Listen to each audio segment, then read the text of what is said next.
All right, welcome everyone. Thank you so much for coming out tonight. Good evening and welcome to the voters, both here and watching from home, to hear the Muskego Aldermanic candidates for Districts 3 and 5. We are meeting tonight in the City Hall in the council chambers. We wish to express heartfelt thanks to the City of Muskego staff for helping to arrange tonight's event. This public forum is not a debate. It is a voter education opportunity. I am Kristen Listman of the Muskego Women's Club. I've had the pleasure of meeting several of you personally tonight. Would the other members of our club who are in attendance this evening please stand up to be recognized?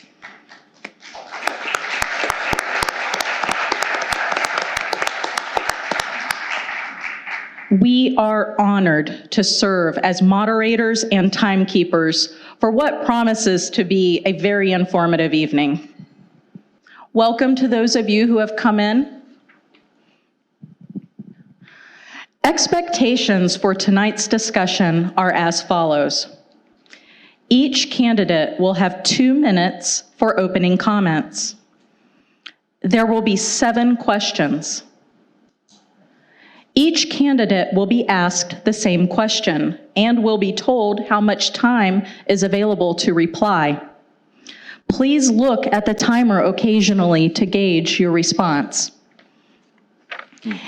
Abby Wallen and Terry Hudzak will display the time remaining on a countdown timer during any comment or response. When the timer is finished, they will let us know. You will be required to stop. While we do not wish to silence any of you, we wish to provide a balanced forum, and we have much to cover in our short time together. If you have more to say on any particular topic, you may wish to address this via your chosen campaign or in your closing comments.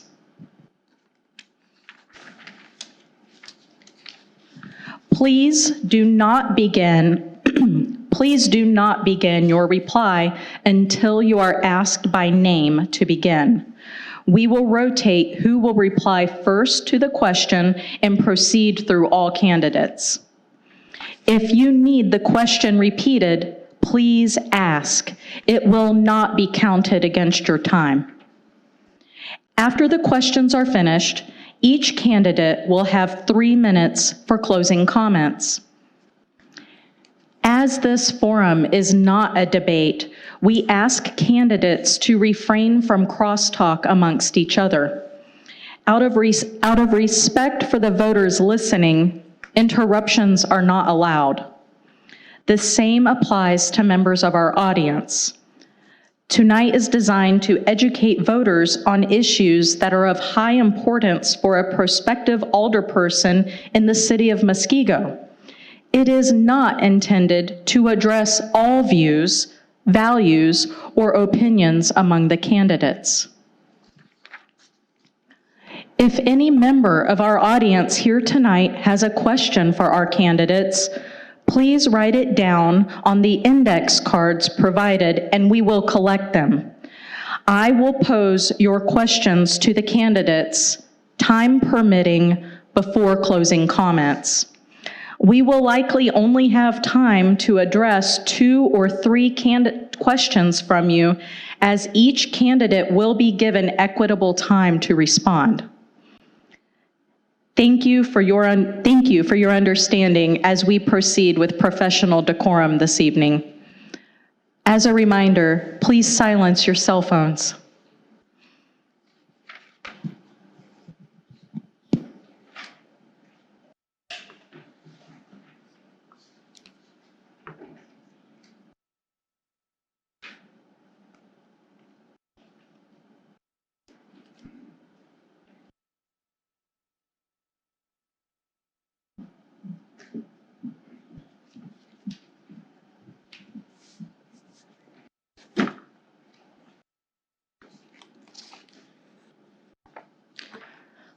Testing, 1, 2.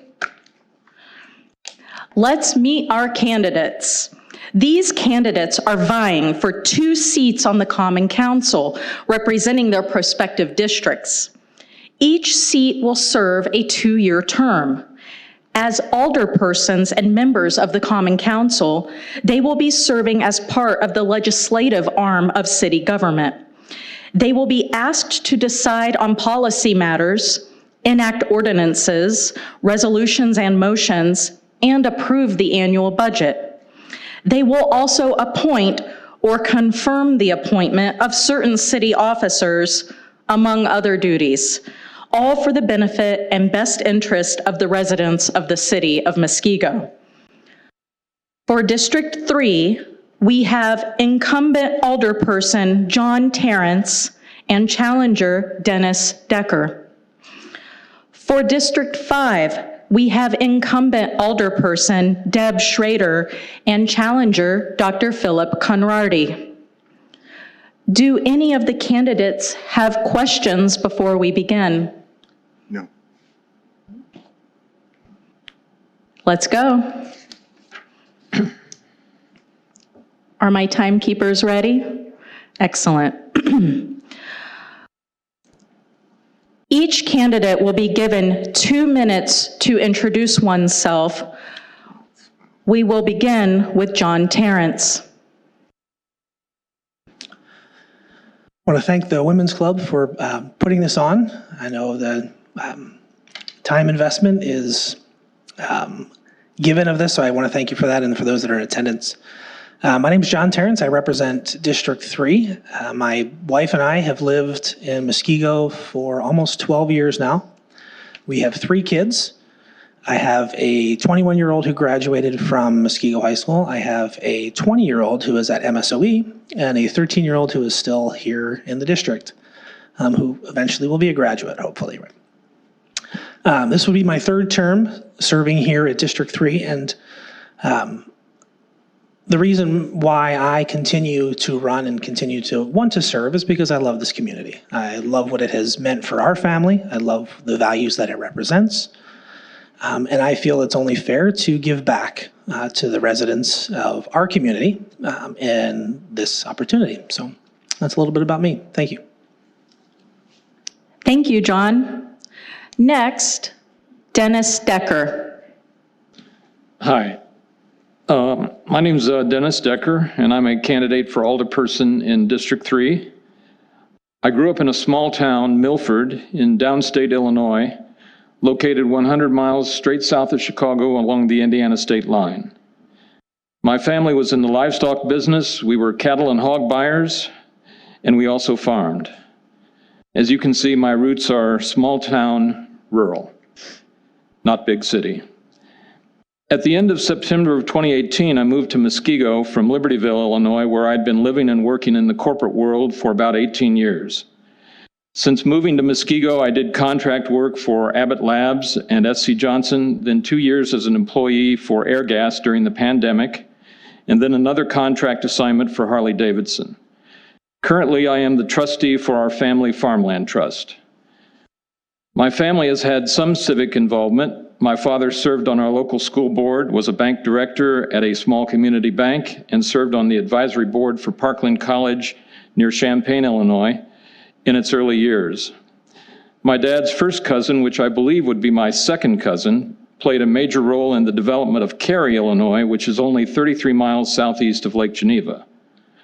Although to the best of my knowledge, my cousin did not hold an elected office in Cary, he did donate land on which the Cary Area Public Library sits. In fact, the library building bears his name.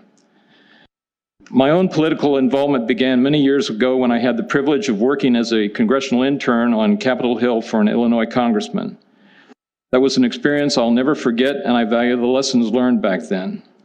What stands out in particular from those days was the highest priority put on constituent communications and constituent relations. Every letter was read, regardless of how it was presented, and every letter was answered. That is the time limit. Thank you, Dennis. Deb Schrader. Hi, everyone. I'm Alderman Schrader for the 5th District, and I just want to say, like everyone else, thank you to the Women's Club for doing this, for taking the time. Thank you to everyone at the City Hall who's having to stay late tonight. Jake, our IT guy, everybody, thank you. For all those of you in the audience that came tonight, thanks for taking your time. And anybody who might be watching online, thank you as well for taking the time and the interest. I also wanted to just say Happy Pi Day to everybody, because it's Pi Day, and I thought about possibly bringing everybody a piece of pie tonight. But then I thought about it, and I don't want to buy your votes. I want to earn your votes, and that's important to me. And I feel like I have been earning them. I have been your alderman for the last 2 years. I've also been very involved in this community for over 10 years, volunteering whenever I have the chance. Actually, years ago, I was in the Women's Club.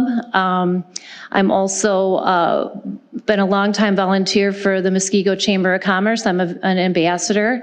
Through the years, I volunteered at St. Leonard's. I was the vice president of the Home and School Board. I implemented the chili cook-off there, which it's still going strong. It's a successful thing that we started a few years ago. And I also, I love this community. I've been living here since 2012. I'm raising 3 beautiful daughters. Some of my family is also here in the audience. I have parents that are have chosen Muskego to retire in. And they're actually in my district too, which is awesome. So again, I want to thank everyone for this opportunity, and looking forward to having a great opportunity to get to know me tonight. Thanks. Thank you, Deb. Dr. Philip Conradi. Good evening. My name is Dr. Philip Conradi. I'm running for alderman of the 5th District. First, I'd like to thank the Women's Club for allowing us to be here tonight to speak.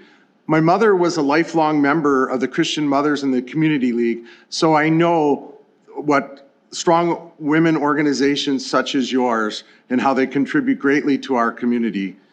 I am the 6th oldest of a family of 9 boys. My father died at a very young age. My mother had a high school education, and she raised us. But we had one thing going for us.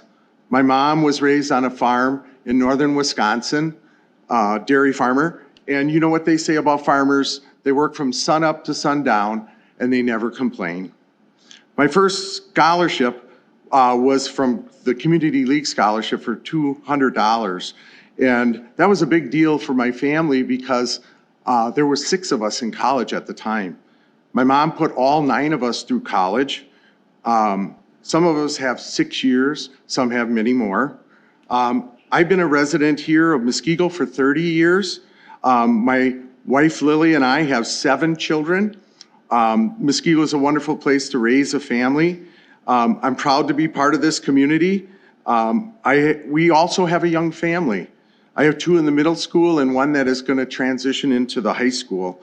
So I am deeply invested in this community and the success of this community. I want to contribute back with my unique skills. I'm rooted very deep within the community. I have several family members who live in the Muskego area. Some of them have small children as well.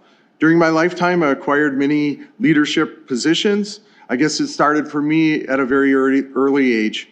I was elected senior patrol leader of my Boy Scout troop. That is the time limit. Okay. Thank you, Dr. Conradi. Thank you. Question 1. You will have 2 minutes for this question. What inspired you to run for this position, and what do you hope to accomplish during your tenure as alderperson? Dr. Philip Conradi. I've always been interested in city government in some capacity, but to be honest, I never had the time because I had a young family and I had my career. I was running several hospital departments throughout Wisconsin. I look as the community is like an empty box. We all contributed to this box, and even in simple ways, by waving to our neighbors as we go down the street. But at the end of the day, it's what we contribute to the box that makes this our community that we live in. Frankly, I do not like the direction our society is going.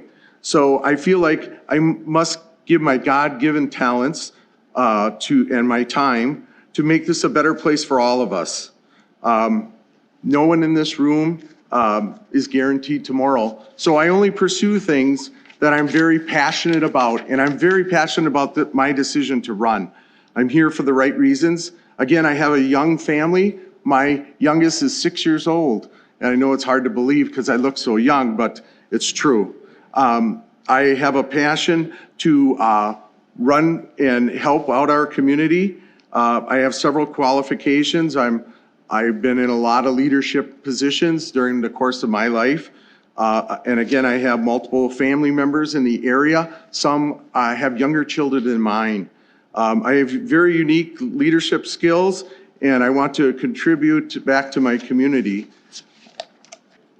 I feel like what I want to accomplish here is I want to contribute my time and my energy and be devoted to making this a better place and giving our children a different direction. I think I will provide a different direction, and I will also provide a different pathway than what we're going down now.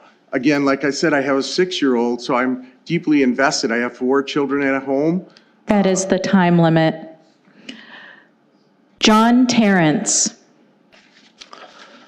Well, I'm the incumbent, so I'm running because I'm in office. Originally, why I ran, my kids were in a number of the sports leagues here in the city, the rec department, and I coached. I was engaged with a number of those organizations, and there was something that happened with the fields and the facilities, and I felt inspired to step up, and I wanted to run. And so most of the people will tell you there's an incident that triggers something that they say, hey, I want to get involved. And so that was the first year I ran, and since then, the kind of inspiration is just to continue to support my neighbors, the people that I've met, that I've talked to continue to carry their values forward, to kind of represent. What do I hope to accomplish over this term? I'm proud of the things that we've done in the city so far. We have one of the best taxes here in the southeastern Wisconsin. All of the residents here know that. You take a look at the mill rate that exists out there, and we are the lowest in the area. To continue to support our law enforcement, which again is one of the best in the area, and to continue to support a city staff that puts forth some great programs, and then to keep Muskego a great place for people to live. And that's sort of my hope for this term. Thank you. Dennis Decker. Well, what inspired me to run was, I guess, going way back to the experience of working for the congressman. I felt that, as a kid, I thought, hey, it would be good to be able to be elected to Congress, and then, but the rest of life got in the way, and as I aged and so forth, and I kind of scaled down my aspirations to maybe the legislature or something like that. But then I realized that there's really a lot to be done, and a lot of good that can be done on the local level. So, again, having a family that's had some civic involvement, I thought that it would be good to make a stab at trying to serve in city government and local level. And what do I hope to accomplish? It's I'm hoping that as I was gathering nominating signatures, I decided to go for the maximum amount so that I can meet as many people as possible. And it gave me the opportunity to listen to the concerns of more people, and I feel that I got the feeling as I was talking to the different people that people were not being heard, and I thought, I'd like to change that. Thank you, Dennis. Deb Schrader. Hi, like John was saying, I have been very active in the community, and that's part of the reason why I ran for office 2 years ago. I actually was inspired by neighbors asking me to run. So, because I had been so active and they had seen me at events and, just doing things for the community. So continuing on with that, I did actually prayed about it a little. I called John Engelhardt, the former alderman, and talked to him about what was involved time-wise to make sure it was something that I could commit my time to, because I didn't want to just haphazardly do something like this. I am a full-time realtor as well, and again, raising children. So I made sure I could make that commitment, because it's several meetings a month, and I just absolutely have found that I love it. And again, I just enjoy helping my community. So it's a win-win for me. And my goal is to help make sure I can keep the taxes low for the community, keep the services high, and keep the community safe. And I think our council and mayor have been doing a great job of that. I don't see that we're headed down a bad path. I think our community's doing a wonderful job, and I see what's happening with our schools, how we're building up the schools and encouraging getting more and more wonderful families and teachers in our community. So there's a lot of great things about our community, and I love it, and I love serving, and I hope to continue to represent you. Thank you. Thank you, Deb. Question 2. You will have 2 minutes for this question. What unique attributes, areas of expertise, or other personal strengths do you possess that make you the ideal candidate for this position? Deb. I didn't even get a chance to sip my water after that last one. Well, qualified for this, I feel like I've been a licensed realtor since 1997. Been doing it really full-time for 23 years. And it is really a customer service. As much as you think it's a sales job, it's a customer service job. And honestly, that is what being an alderman is. I'm here to serve you. I take complaints from constituents. I follow up on the complaints, and then the city will go out, people in the back office will go out and look and see if the complaints are valid, and then citations are issued. I do not go out seeking problems on people's properties. I strictly follow up on complaints. And quite frankly, when someone makes a complaint, that's anonymous. That's not something that I'm going to share with the people that the complaint is about, just for, we don't want retaliation. We don't want to have problems. So it's a very professional way of handling things. And again, I follow up with people. I'm checking my email daily, if not every couple of hours. I follow up with people. I'm responsive. I'm approachable. And I'm a problem solver. I like to rectify situations and make sure we're coming to an agreement that's amicable and, keeping neighbors happy. And hopefully I can continue to do that for you. Dr. Conradi. I'm a double-boarded physician, and I've been serving families for over 30 years. During my whole life, I've been interested in making sure that people get what they need in the community. I also want to lower your taxes as well. I want to be a good steward of your hard-earned taxes, and I have a lot of leadership qualities. I did 3 residencies in medical, beyond medical school. I did a family practice residency at St. Luke's. I did an OBGYN residency at Mount Sinai Medical Center. I delivered 4 of my own children. I went on to do an anesthesiology residency. And then at that point, I realized I needed to get a real job. I was appointed the manager of the entire South region of Aurora Medical Group, and I was in charge of the daily activities of several departments in multiple hospitals and clinics. In fact, I've been the director of every department that I've been in since residency. I own many small businesses in Muskego and New Berlin and Burlington. And so I know what it takes to start, manage, expand small businesses, and I believe that'll help me in my role as alderman. I was fortunate enough to participate with lung transplants at the Medical College of Wisconsin. And so with that technology, I worked with both the Wisconsin state legislators and the White House COVID-19 task force.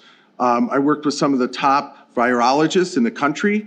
I also worked with ICU docs from George Washington University.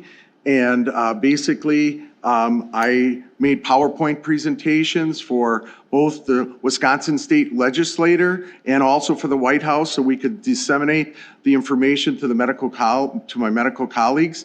I basically want to contribute back my skill sets so that... That is the time limit. John. I believe I have a unique set of kind of personal skills that help me in this role. Ultimately, this role is as much relationship as it is administration. It's being able to communicate, being able to listen to the residents. In many cases, the positions that people take or the things they want you to advocate for aren't necessarily the things that you would advocate for, but it's my role to represent those people. And so my background, I've got a little bit of an IT background, a little bit in communication, a little bit in public speaking. And I believe that ability to connect, to listen, even to empathize at times, gives me kind of a unique skill set to be able to represent my district. And I hope to continue to use that skill set to represent the district here at District 3. Well, Dennis. as I was gathering nominating signatures, as I mentioned before, I had the feeling that people were not feeling heard. And having worked for the congressman as an intern, I saw the value that the office placed on constituent mail and listening to the constituents and responding to their needs. And I feel that that was kind of what I was hearing, an undercurrent of that as I was gathering nominating petitions. And I feel that I would be approaching the job as kind of, I'm a reform-minded person. I'm not looking to make change for the sake of change, but I try to anticipate problems and try to make proposals that would potentially solve these problems.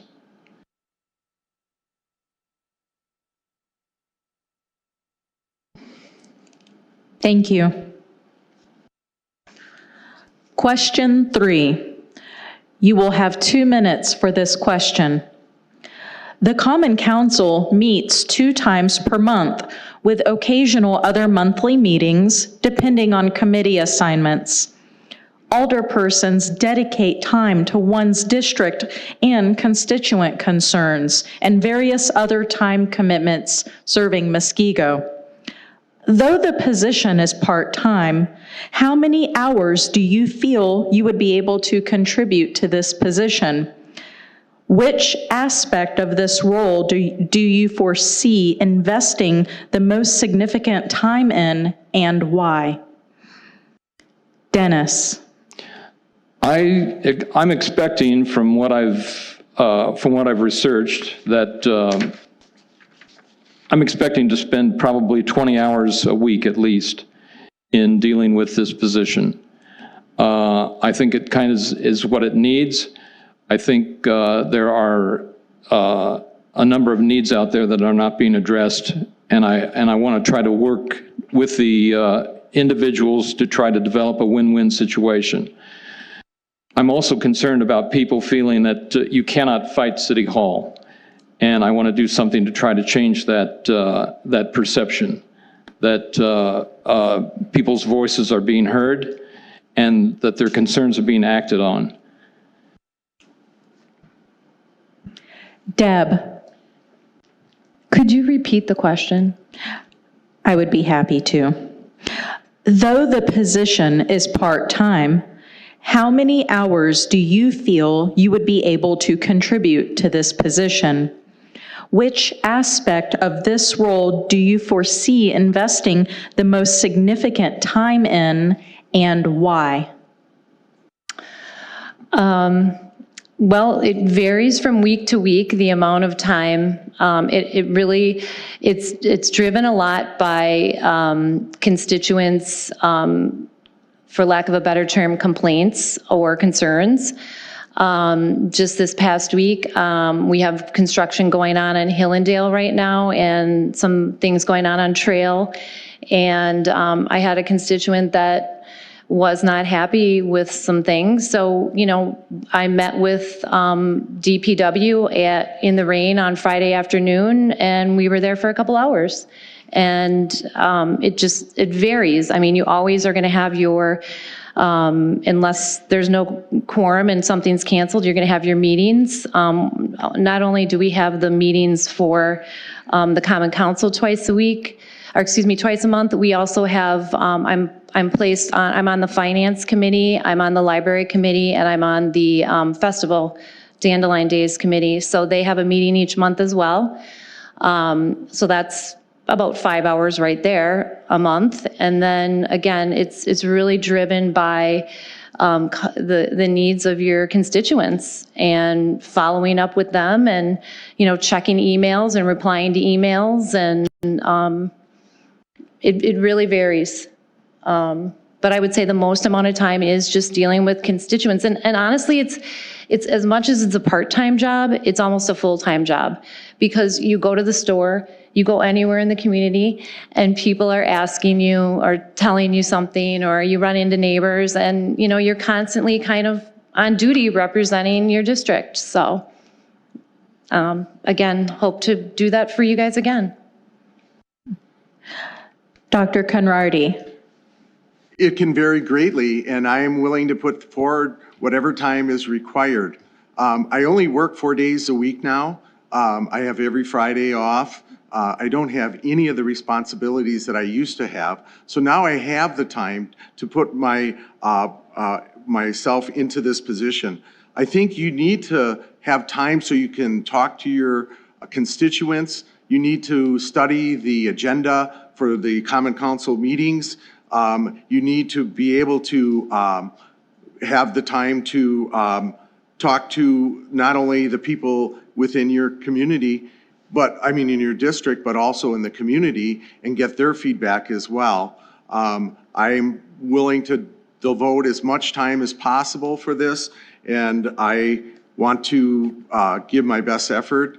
It's my first time ever running for an office, but I think I have strong leadership skills, strong communication skills, so I can get information back to my constituents. I feel that at the meetings, I'm going to contribute greatly, sometimes in meaningful conversation, sometimes in debate, and sometimes clarifying different issues. I'm one who likes to craft and shape and develop new proposals. I want to be able to represent my constituents, and if they have any concerns or if they have any new ideas, I want to be their voice. I want to make sure that they're heard. I want to make sure that they are able to feel as if they have a voice at the city government table. And I have a lot of leadership skills where I've done that in the past, and now I want to use that unique skill set that I have to contribute it back to my own community. This is my home. We're going to be here for generations, and I have family here, and I feel That is the time limit. John. So from my experience, the role it's about a 10-hour-a-week role, depending on the time of year. The majority of the time is not spent here at Common Council meetings. I think our meeting this last week was 8 minutes long, and we were out the door. Because most of the work is done leading up to that meeting. So whether it's calls to the staff here at the city, going and meeting with residents, working through studying an ordinance and prep for those meetings. So most of our time is spent either in prep for meetings or in communication with residents. And so I think that's where you'll find the majority of the time comes into play. Thank you. Question 4, you will have 2 minutes to respond to this question. Constituents contact their elected officials for many reasons.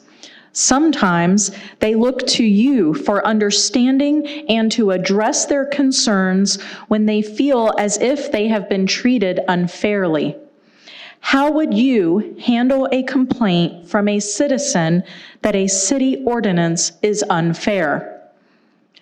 John. I get those regularly. We have the ability to adjust those ordinances. And so generally when somebody has a complaint, we'll walk through what the ordinance is. If there's clarification that needs to happen, we'll reach out to the city here and get some direction on that. And then if we determine together in that conversation that something potentially needs to be changed, then we can look to make a change here as a common council. The ordinances that are in place are voted on by this team here, and it's to represent the people. So if by chance there is something that needs to be changed, we certainly can do that. We've had a number over the last 4 years, whether it was things about golf carts, because we have somebody now selling golf carts here in the city and we wanted to make a change. Those things came to the common council and we made an adjustment that was appropriate for the change that needed to happen. So I think it's listening, even at times where you have to remind somebody, look, this is why this is here. Gently remind them that they're not the only person that lives in the city and that we have ordinances in place to protect them and to protect their neighbors as well. So sometimes those challenging conversations need to happen, but I think if it's done with respect and it's done with empathy and grace for their situation, I think it's received well, and it allows for communication to continue for other reasons in the future. So, Dennis. I believe in a situation like that you need to you need to strike a balance. Oftentimes there's a reason why an ordinance is there, and sometimes you may need to explain that to the constituent. But not oftentimes, but sometimes an ordinance could be perceived as unfair. And then in which case, if you find repeated examples of that, then that seems to make a strong case for maybe we ought to take a look at changing the ordinance. So it's striking a balance between what is good for the city and good for the community as a whole, but also finding those kind of situations where something is obvious because of many people bumping up against the same problem, that an ordinance needs to be addressed and adjusted and changed. Deb. That's a great question. So we have, as John stated, we have changed some ordinances over my time here, my past 2 years here as alderperson.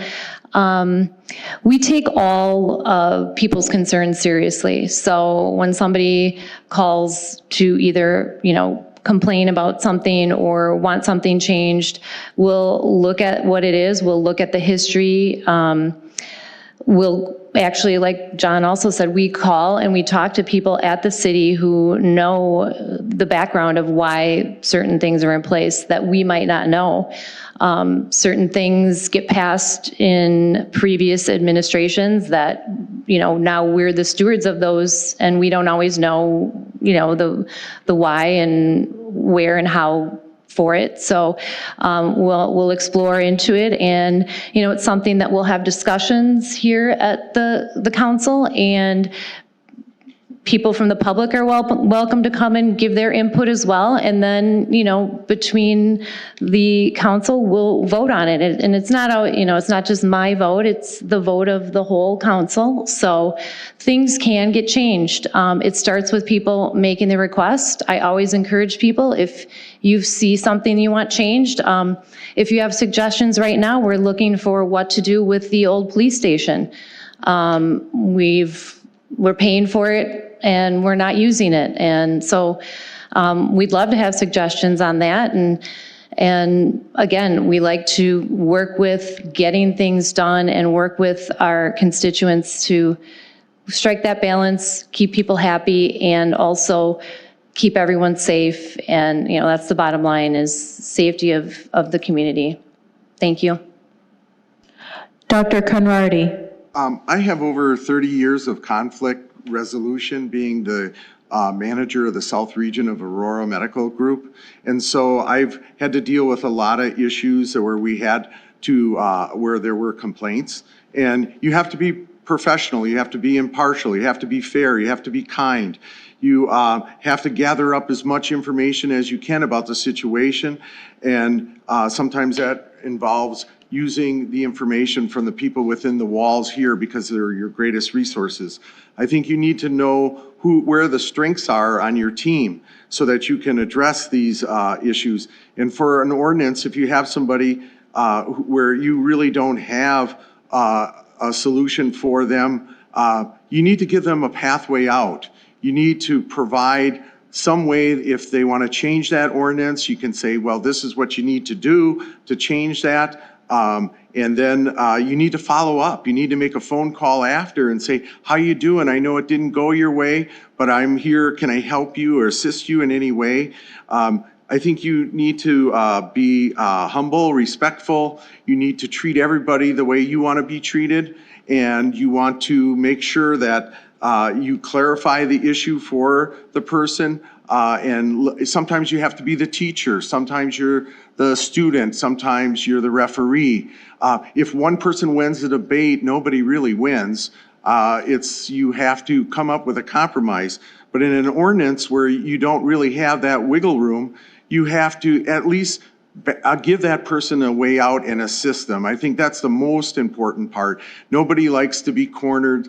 Everybody likes to know that they can be treated fairly, and that you're going to do your best to help them resolve any issues that they may have. I think you have to have... That is the time limit. Before I proceed with the next question, a quick show of hands if you are holding on to an index card with a question that you would like submitted. Please pop your hand up. That way a member of the Women's Club can come collect that from you. Thank you. Question 5. You will have 2 minutes for this question. With new developments and subdivisions coming into our city, there are various impacts on our roads, schools, businesses, parks and playgrounds, surrounding ecosystems, etc., that will need to be navigated. What impacts from this growth and development do you foresee being the most concerning to your district? How would you plan to balance what is best for both your district and what is best for the city of Muskego? Dr. Conradi. I think you have to get a consensus of your constituents and what their concerns are. Obviously, you have to take into account what the ordinances are. You need to know what the impact, what it will be. I'll give you an example, the water sewage pipeline system. Although we're not connected up to it quite yet, we need to keep our ear to the rail. We need to know, how is this going to affect our community? How is this going to affect our taxes? Are people going to be forced out of their home who are on fixed incomes? You really need to gather as much information about it. You don't have to be an expert on everything. You got to rely on the strengths of your team within the walls. You need to of this room here, and you need to know how to use the levers within the city government so you can have the greatest impact on providing the safest way to make sure that the construction is done. So if I have a problem with building, I'm gonna go to Adam because that guy knows everything. And I'm gonna research every aspect that I have. I'm gonna read up about it. I'm gonna study about it. I'm gonna prepare questions for the agenda at the city council. I wanna clarify, I'm not afraid to ask a stupid question, because I think that the more questions you ask, the more you can clarify things, the more you can be able to get the best results for the community. And so I think you have to be very open-minded as far as what are other people's suggestions. You know, sometimes we don't have the best answers. Sometimes we rely on people who have more experience, and that might be in the government and that might be outside the government. To get the best results, you need to get as much information about the situation so that you can. That is the time limit. John, Can you repeat the question, please? I'd be happy to.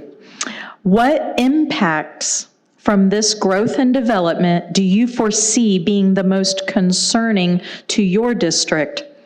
How would you plan to balance what is best for both your district and what is best for the city of Muskego?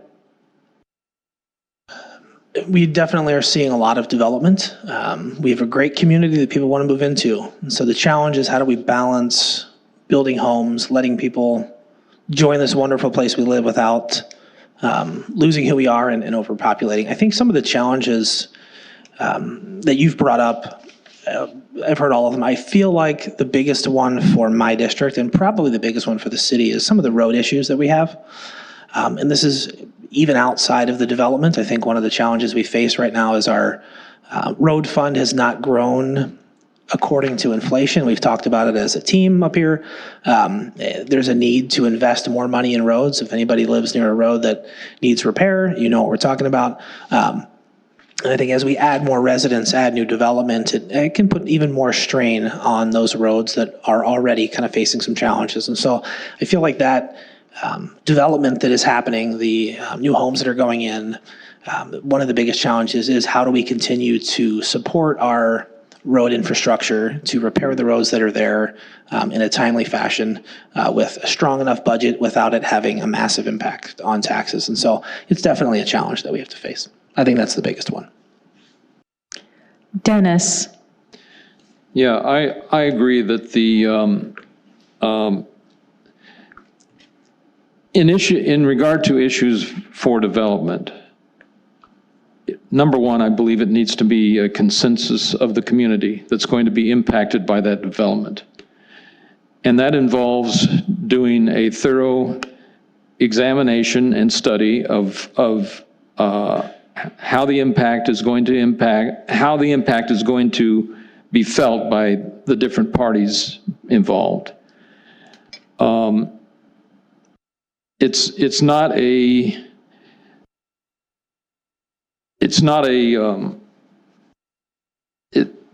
often not an easy thing. I've noticed that over the years, there's been a kind of a back and forth between, finding out for this, what are we going to grow more as in terms of commercially, or are we going to grow more residentially? Right now, we have a balance that's pretty heavy on the residential side. I personally would like to see a little bit more growth on the commercial side, so that would have a more favorable impact on our tax base, and to keep taxes low. So, but I think that there's not an easy answer, and it involves a lot of study and work at it. Deb. So again, another great question. Thank you. As a realtor, dealing with developments is something that I've been involved with over the years. This city does a great job. We have long-term goals, long-term plans that are actually, you can look them up online for how we want to protect green spaces and how we want things to, eventually connecting all the pathways, so people can walk, great walking paths through the city. But you do have to talk to your constituents. Whenever, even as a realtor, I list a property, say it's 20 acres, and the seller wants to market it as it could be a subdivision. Before that property is even sold, the potential buyer or developer is going to make sure that that's something that's a good fit. So we do a lot of checks and balances ahead of time, even as a real estate agent before sitting as alderman. And again, we are mindful of, a lot of people like to keep the rural feel of Muskego. I, for one, absolutely love driving my kids to Lake Danoon middle school and driving through farm fields to take my kids to school. I just think that's an amazing feeling to kind of have the best of both worlds. It's like when you have a house that's an older house with the old world charm, but it's got all the modern conveniences. Like I said, I think Muskego in so many ways is the best of both worlds, and we do our due diligence ahead of time on impact studies and how things are going to affect each, different aldermanic district. So again, great question. Question 6. You will have 2 minutes for this question. Our State of the City address was recently delivered by Mayor Petfalski 3 weeks ago. What was one of the key takeaways that you believe is positive for both your district and our city? What do you believe was the biggest area for improvement, and how would you advocate for this? Deb. Me again. I was at the State of the City breakfast, and I was sitting kind of where Rich is out there, and the sun was blaring through. I couldn't even see Rick. But I think the biggest thing that I took away is how we keep our taxes so low and offer the great services we do. And that's, again, something that I'm passionate about, keeping our taxes low. I originally moved here from the Bayview area in 2012, and my taxes were, for a house half the size on a little postage stamp yard, I was paying almost $1,000 a month in property taxes. So to come here and have twice as much land and a house 3 times the size for a third, or about a third of what I was paying in taxes was amazing to me. And the services are better. Our schools are amazing. I mean, we really get a great bang for our buck here. So I think keeping our taxes low with all that this city has to offer is really something to, and I've only been at this for 2 years. John Engelhardt and Bill Schneider, alderman, former alderman, and even Rick was an alderman from my district. They can all pat themselves on the back because it's been an ongoing thing. I'm just happy to be a part of it now. So thank you. Dr. Conradi. Well, first and foremost, I want to make sure that I'm going to spend your tax dollars wisely. If we want lower taxes, what we need to do is increase our tax base by selecting businesses to move into the area to help make your tax burden less. There are a lot of companies in Illinois that are just leaving because they're looking for safer communities. They're looking for better school systems for their children and for their employees. And so, I mean, we can't be complacent with the status quo. We can do better on taxes for everybody. There are people in our community who are on fixed incomes, and we need to be able to help those individuals. We don't want to force them out of their lifelong homes. And so what we need to do, in order to do that, you need to get companies. Look at the impact that only one company had, Impro. I mean, imagine what we could do for our community if we had 5 Impros. Now, that is really doable because there are so many good companies in Chicago and Milwaukee that just want to come to ours. We want to keep our charm of our city, but I think that, so we have to be very selective on what companies we pick. We only want the companies that are going to give you a living wage.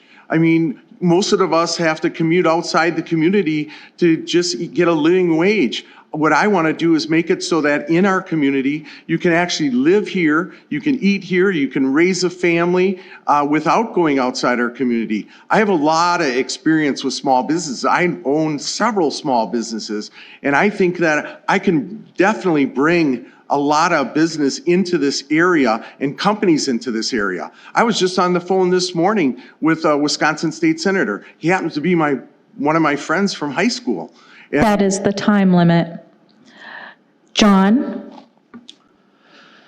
I'm most proud of and think the city's strength is our financial position. The tax rate that we've maintained to continue to provide the services that we do and to continue to maintain that tax rate. I feel like that's the one of the best things that we can sort of trumpet. And I know my opinion of government is that government should be as small as possible to provide as much support as needed, and then everything else should go back to the people. So seeing us continue to stand on that, to continue to not have programs grow just because we want programs to grow, I think is something I'm proud of. We talk about areas of improvement. I guess I'm a little bit different on some of these. I don't think the ratio of homes to businesses is a problem for Muskego. I think it's just who we are. We have 2 beautiful lakes. People want to live here. Most of the people that live here don't work here. And so we're going to continue to draw people that want to live here. And I don't necessarily think we should try and force that. I'm going to tell you, most businesses aren't going to come here if they don't want to come here. So the ones that have landed here, we're excited. We had a Fleet Farm went in. There was a section of property up there that was perfect for that development. And so, I think continuing to be who we are as a community, I think is our something that we can continue to work on, to not try and change too much of that, and just continue to be Muskego. So thank you. Dennis? I can agree with that to a point. I don't want to see us become like a Blue Mound Road in Brookfield. But I do think there needs to be more of an emphasis on developing the commercial side, the business side of this community, because the more residential growth there is, that puts a higher demand on city services than business growth typically. So that's why I would like to see us make more of a effort to develop the commercial side of Muskego to improve the tax base there. Thank you. Question 7. You will have 2 minutes for this question. Tell us about an experience you've had serving your community in the past that had a positive impact. By continuing to serve our community as alderperson, what would you like your reputation to be with the public? Dennis. Well, nothing really comes to mind at the moment.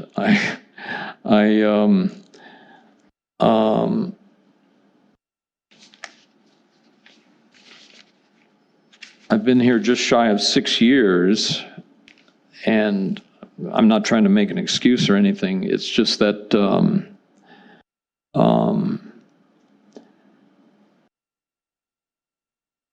could you ask the question again? Pause the timer. I will repeat the question. Tell us about an experience you've had serving your community in the past that had a positive impact. By continuing to serve our community as alderperson, what would you like your reputation to be with the public? Well, certainly I'd like to have a reputation of having listened to the constituents, having advocated for them. That's one of the things that I'm trying to emphasize, is being a constituent advocate for the people in the district. I'm looking forward to that, and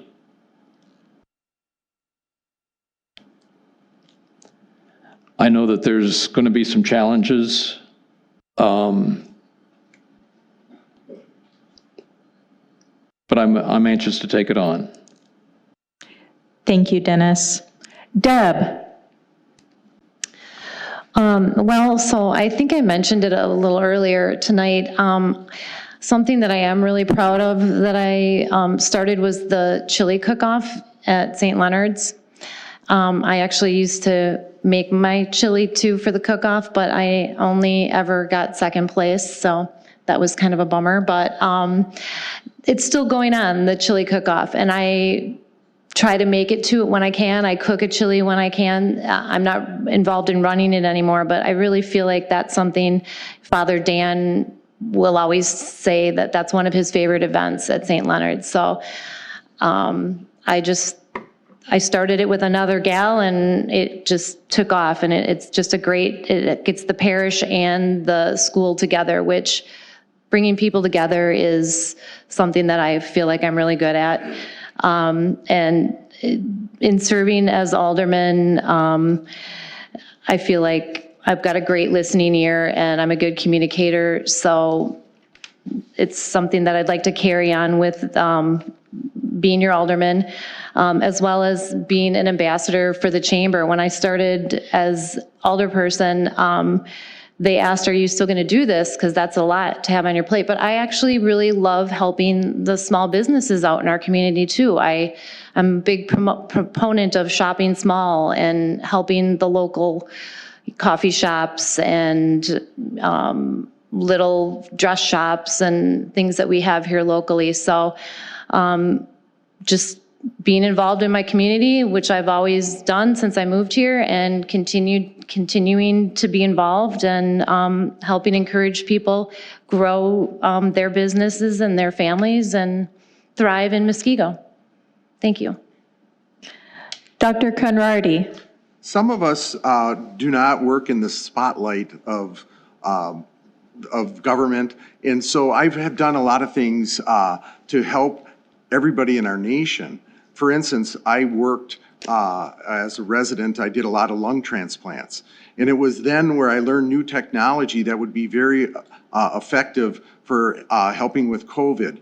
So what I did is I worked with the Wisconsin state legislators, I worked with the White House COVID task force to get this technology out. I gave many presentations to the Wisconsin state legislators and also the White House so that I could get as many of my colleagues out in the community to be aware of this.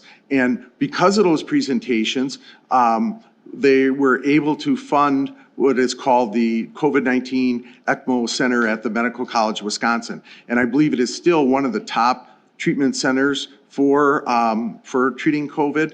And so I'm very proud of that I was able to participate and help in that part. I feel that I'm going to add a different dimension to the city government as a physician, and I hope to be a good resource for them. I have great communication skills, and I have a lot of leadership experience. I have a lot of experience working with small businesses, with the Chamber of Commerce here in Muskego, and I feel that I know how to start, maintain, expand small businesses. So I think that I can meet the needs in both the private and the public sector, and I can use my experience to develop things that are going to be very good for this community. I want to put my dedication and my time into my community. I have the time now. Before, I never had that time, and I want to make sure that we can. That is the time limit. John, Could you repeat the question, please? tell us about an experience you've had serving your community in the past that had a positive impact. By continuing to serve our community as alderperson, what would you like your reputation to be with the public? My experiences coaching kids, I would say, probably had the biggest impact both on them and on me. If you've ever worked with kids in any type of mentoring role, in many cases, they have as much impact on you as you have on them. And so I would put that above anything I've ever done in city government or my job. I love it. I still do it. Not as much as when my elders were younger, but that's a whole nother discussion. And so that to me is what motivates a lot of what I do. And so how would I continue to do that? I think it's important to remember that there's families, that we have a school, we have kids, some of you have grandkids. And so I think to think of the future generation, what can we do to preserve what we have? What can we do to protect our city, our nation? That's a bigger picture, but to continue to build a strong community, to protect them, to give them a safe place, so that they can have those same opportunities that my kids had. So, Thank you. Now I will ask you questions submitted from our audience here tonight.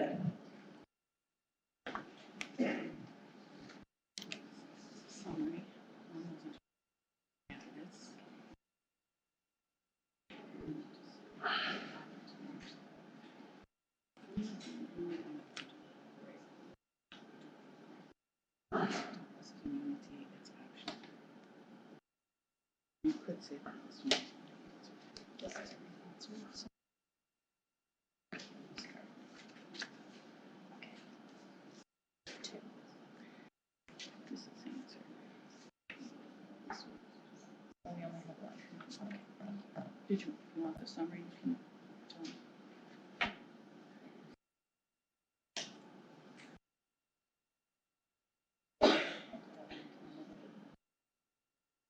The other two have already. This is answering.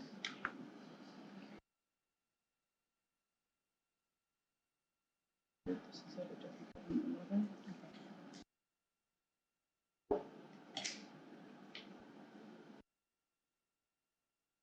This specifically.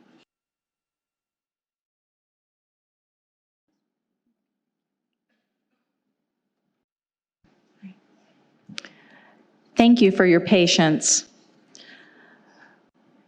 In the spirit of transparency, 3 questions were submitted. One of them was not appropriate for our discussion tonight.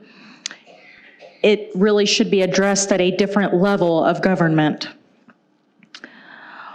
The other question has already been answered. The third question, the one we'll proceed with, is on a specific topic. What does it take to keep the landfill open more days? John. I have to call Scott. Get Scott's number? Yep. That's what it takes. If that's we'll make the call tomorrow. It's a negotiation. Rick's back there smiling, like, oh, we'll figure it out. Something like that, we have a negotiated contract with an entity. So we don't necessarily can go to them and say, hey, I want you to open for a drop-off 2 days a week, 3 days a week. It would have to be something that fit into the contract. So that would be the process. I would shoot an email to Scott, say, hey, Scott, we have a request for this to be open more than 1 day a week. I'm sure this has come up before, because I would imagine I've tried to take things and realize it's only technically 2 days. And so the process would start there. I'm sure the landfill would want some sort of, negotiation in the contract, and then we would vote on it and move forward at that point. So that would be the process to make that change. Denny.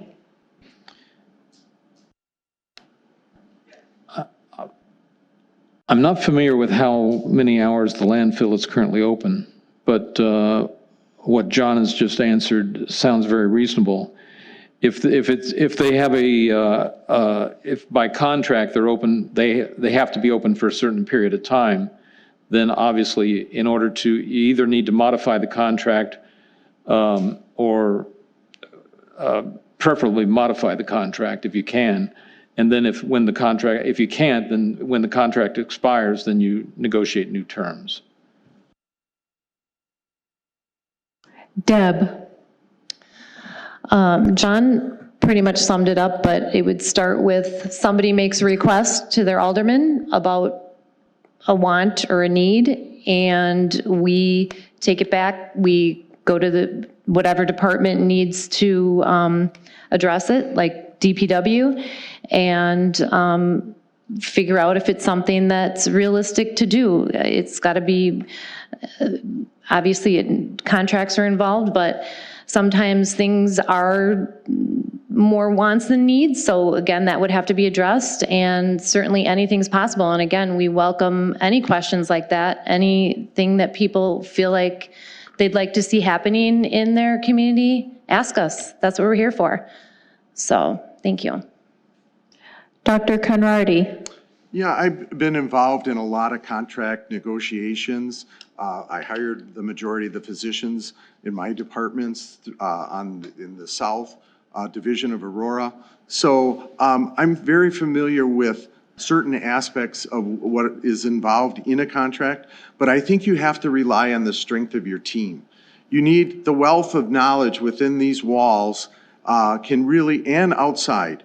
Government can't do everything. There might be people who have a lot of experience, but you need to gather up as much information as you can about the topic, and like any topic. And then what you need to do is make a good a decision and a good resolution, whether that means that the hours would be extended, but you need to look at the impact that it might have on the surrounding area and the concerns that your constituents may have regarding any new project or development or expansion.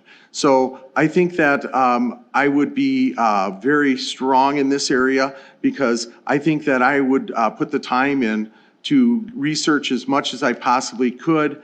I would try to get as much as I can from experts within the city government itself. And I think, you have to rely on your gut feeling as far as how your constituents feel about this, because some of them may not want to have this done, others may want extended hours. So in any decision making, you have to hear both sides. I think that's really important. And then what you need to do is get to the best resolution. And when you make a decision, it's for the good of the community. And sometimes it involves bringing in experts, and it might involve the DNR, it might involve different departments. That is the time limit.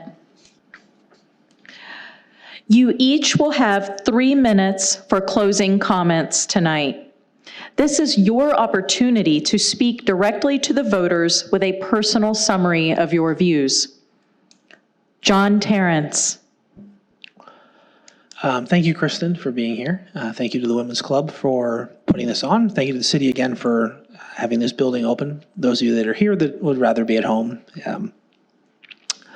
I want to kind of roll back to that question, issue specific. I think it's important to point out that when we go through some of these discussions and we have an issue like this, it would be important to evaluate the cost, right? If we're asking the city, the landfill to stay open a third day, and they want to ask an exorbitant amount, it may be an opportunity for us to say, you know what, this isn't where we're going to go. So I think if this is actually something we look at and there wasn't an added cost, I certainly would be in favor. If we hit a point where there was a cost, I think it's important to weigh the whole entire city's impact, not just a specific resident or even a specific district. So, so back to me. I hope to continue to represent District 3. I've enjoyed my time. I've enjoyed the relationships that I've made with some of you that are here today. I love the city that we have here. I love the programs that are here, the schools here. I look at the next 2 years in this role, and there's still more to be done. I would have loved to have talked a little bit about some of the needs to address the volunteer fire department we have. We've had discussions that long-term we're going to have to make some adjustments and figure out a plan. And we've had some rumblings on that front. Thank you to the families that have been a part of that have dedicated their time to that. We have a great volunteer fire department, but long-term sustainability for that is something that we're going to have to work through. There's some concerns on both the water and sewer, long-term sustainability, how we pull in the rest of the community to support that infrastructure. And so I think those are things that I look forward to working on during the next 2 years for this term. And as I mentioned before, finding a way to strengthen our road program. I've talked with some of the other aldermen about how can we have the funding match what is considered a normal road life expectancy. And we're kind of working through some of those things. So those are the things that I hope to address over the next 2-year term. For those that are in the district, you can feel free to text me, call me. The number's posted on the city website. I've had people find me on social media for those that are on social media, but if you've got a question or a concern from District 3, feel free to find me. We can grab coffee. I'd love to hear from you and continue to make Muskego a great place to live. Thank you. Dennis Decker. First off, I wanted to thank the Women's Club for putting this on. I neglected to mention that at the very beginning, but I wanted to make sure I mentioned it now.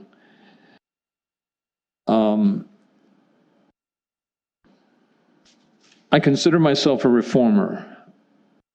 I feel that there are some areas that need to be looked at and that need to be reformed. Dennis Kucinich was once mayor of Cleveland back in the early 70s. He wrote a book called The Division of Power, of Light and Power, which talked about his experience in city government. And he writes, and I think this is so apropos, I began my career in politics as a naive optimist, excited about the wonderful things I planned to accomplish to improve the lives of the people who put me in office. What I soon learned, however, was that government did not function for the benefit of the governed. It functioned for the benefit of office holders and for their co-opting patrons. Politics is inherently transactional. It is a process of give and take and compromise. The distinction between normal politics and corrupt politics can therefore be difficult to recognize. The line is crossed when the reward is personal to the office holder. Private sector jobs for friends or relatives, contracts for personal business interests, admission to a desirable network of associates, support for a favored charity, and well-timed campaign contributions can be inducements that cause an elected official to favor a private interest over public interest. Corruption is much more than cash slipped under the table. Its forms are endless. This process is so endemic that it is actually accepted as, quote, the system. Every newly elected office holder must decide early on if he or she will participate in the system or challenge it. Ignoring corruption and pretending it does not exist is not a real option, because by acquiescing without trying to impede or stop it, you become complicit in facilitating it. Once elected, you must either join the system or fight it. Those were Dennis Kucinich's words. I am not seeking this office to join a particular club or network. While hoping to work with other council members in a collegial fashion, I'm an outlier and shall remain so. I want to be the voice of those feeling unheard and bypassed. I no longer want to accept the notion that you can't fight City Hall. Together, let's build a city where we all have a voice, we all are heard. Thank you. Deb Schrader. Deb Schrader. That's okay. I've been called worse. Okay. So in closing, again, I want to thank all of you for coming tonight. It was not a great weather day, and thank you again. Thank you to the Women's Club.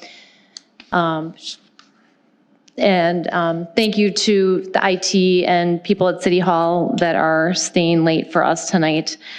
To me, taxes, safety, and quality of services are what matters the most, and I'll continue to deliver in those areas. I also feel like ethics and character feels like lost qualities. I'll continue with ethical character and as it shows in my community involvement, my responsiveness to the constituents, and my compassion for the community. When it comes to responsiveness, this is a side note, and I actually have to thank my opponent because I actually received a complaint about his property, and I followed up on the complaint, and that's why I feel he's here tonight. He was not happy that I would not disclose who made the complaint. So, but it's not our policy with the city to disclose the names. So I would not do that. I would not jeopardize that person's privacy. And he requested a meeting with the mayor and I, and we met with him. And at that meeting, he did say that he would be running against me because he was unhappy that I did not disclose who made the complaint about him. So I thank you for that because you're giving me the opportunity to really get out in front of my constituents and show them how much I care about the community. And it has been my honor and privilege to serve for the past 2 years, and I appreciate the opportunity to continue to serve. Again, my focus is going to be on keeping the community safe, keeping your taxes low, and keeping all the great services, and if not, and maybe we can add more. Again, suggestions are always welcome.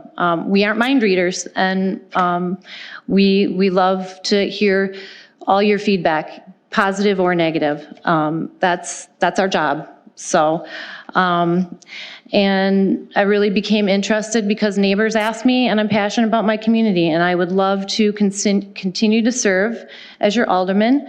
And I'll keep working hard for you. And I know this is a great place to live and work and prosper, and again, even retire, like my parents have. So thank you for your time. Thank you for listening. And I ask for your vote on or before April 2nd. Thank you. Dr. Conrady. Yeah, I also would like to thank the Women's Club for hosting this event. And I feel I need to respond because some of the comments that were made here. I had an issue with putting my boat on a pontoon boat on a concrete slab, which I was compliant with. But I put my boat in my backyard just because I've been doing that for years. Well, when I requested a meeting with the mayor because when I talked with my opponent, she wasn't wearing the alderman's hat. She was wearing the realtor's hat.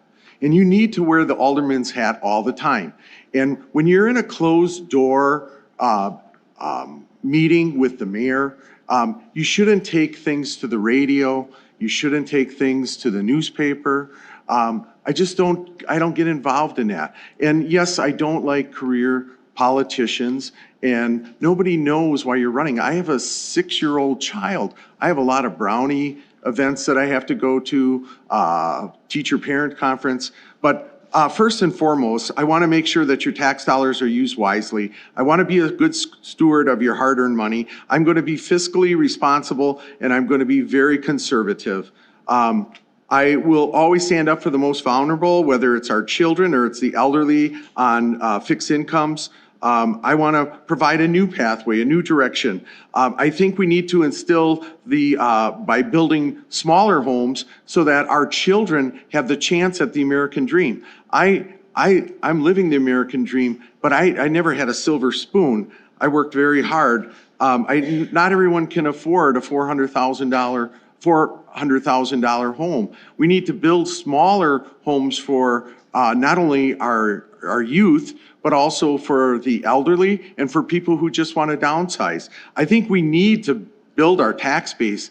If you want your taxes lower, if you're happy with your taxes, then that's fine, but everything's relative. Just because gas was $3.65 today and last week it was $375. Well, I'm not content with the status quo. So I want to develop a comprehensive marketing strategy to attract new businesses. I have the skill sets to get more companies like Empro into our community. Just look at the impact that they have and what they could do to our development. I want to give everything that the police and fire departments need to keep us safe as we expand.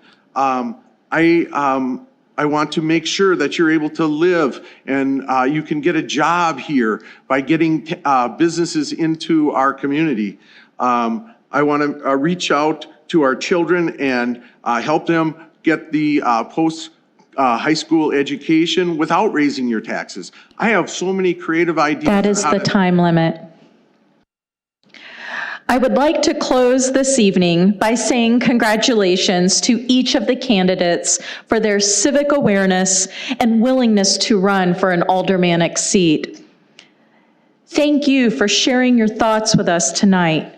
Hearing from you is invaluable to our voters. This short time together was important in helping our voters be well informed. Once again, thank you so much to the mayor's office and to Jake, our technical expert, and all of the staff at Muskego City Hall. We know tonight was possible because of their dedication and hard work for our community. To those listening and watching from home, thank you for sharing your time with us. Please vote. You make all the difference in our community. Good night from the candidates and good night from the Muskego Women's Club.